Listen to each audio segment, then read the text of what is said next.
Dihang nadawat sa mga pulis sa Digos City ang signal sa 20 anyos nga si alias Langga, girumbo na dayon sa mga pulis ang usa ka lodge sa Lim Extension, Digos City niadtong Biyernes sa hapon aron himuon ang entrapment operation. Dinhi naabtan sa mga pulis sulod sa lodge kining lalaki nga nakatapis og tuwalya nga migawas sa CR, samtang si alias Langga naglingkod sa kama nga nakatapis usab. Subay sa report sa mga pulis, ang 20 anyos nga complainant nagtrabaho usab isip job order sa City Hall sa Digos. Ang misumbong kay buot siya gamiton sa iyang maestro baylo sagrado aron makapasar kini sa iyang subject. Ang demand ng teacher according sa biktima is kung makipag-set siya, mapapas ang grades niya kay parang bagsak sila sa ang course na babae sa political science.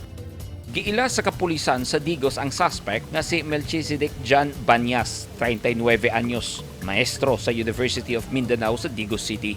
Gikasuhan dayon ang suspect pinagi sa inquest proceedings ug paglapas sa Anti-Sexual Harassment Act of 1995 ubo sa Republic Act 7877. Napriso na ang maestro sa Digos City Police samtang ang estudyante nga complainant giabisuhan nga magpa-medical exam ug counseling. Nanawagan ang kapulisan sa Digos sa mga estudyante nga dili mahadlok mosumbong kanila kung makasinati og ingon ini nga harassment kay nagtuo ang mga pulis nga naa pay mga biktima nga mahadlok lang mosumbong kanila.